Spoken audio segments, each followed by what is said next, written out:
Far across the Atlantic, on a lonely island called Saint Helena, the waves crash against black volcanic rock. There, surrounded by mist and silence, lived a man who once commanded the world, a man who bent kings to his will and redrew the map of Europe with a single glance. His name was Napoleon Bonaparte. Once, crowds shouted his name in the streets of Paris. Trumpets sounded, empires trembled, and the eagle of France soared above every battlefield. But now, there were no trumpets, no armies, no empire, only the slow rhythm of the sea and the shadow of a memory that refused to fade. It is said that when he first arrived on St. Helena, Napoleon looked toward the horizon for hours, as if waiting for a ship that would never come. His exile was not a prison of walls, but of time itself. He was surrounded not by guards, but by ghosts, the ghosts of victories, betrayals, and the faces of those who had once sworn eternal loyalty.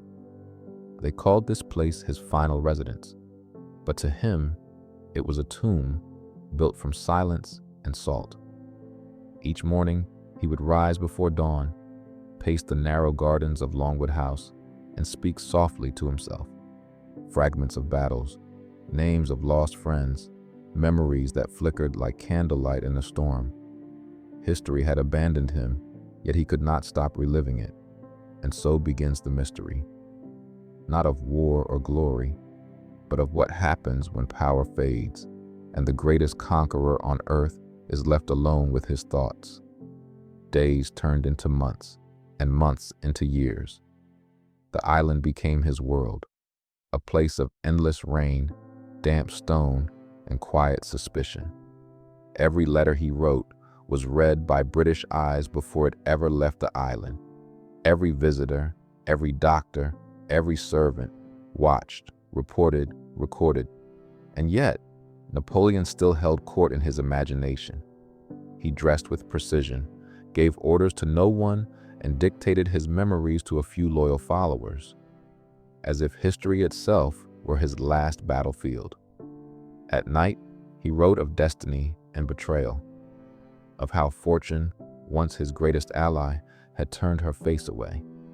He spoke of Josephine, of France, of the dream of a united Europe, a dream that now lay buried beneath layers of politics and exile.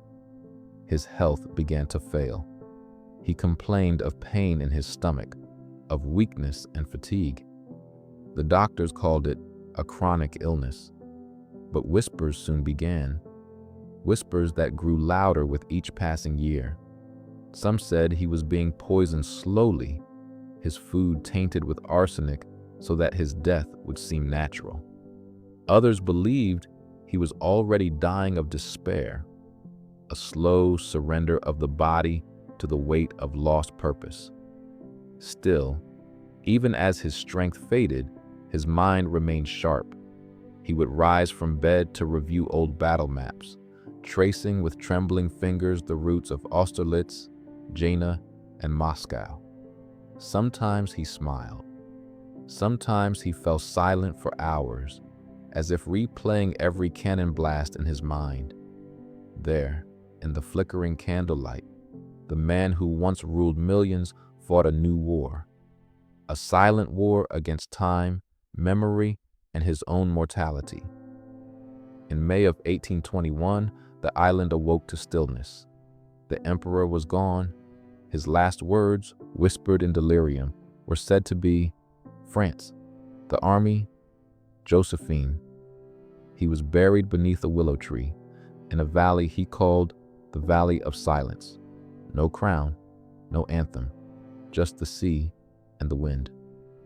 Years later, when his body was returned to France, those who opened the coffin were struck by a strange sight. His face, perfectly preserved, untouched by decay. Some called it a miracle, others, proof of poison.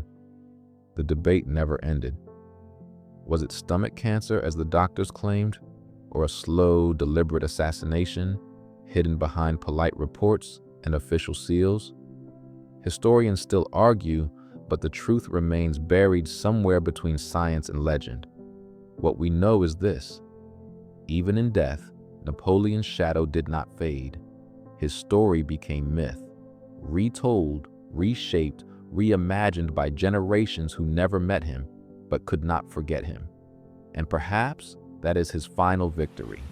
Not the wars he won, nor the crowns he took, but the way his mystery endures, like an ember that refuses to die.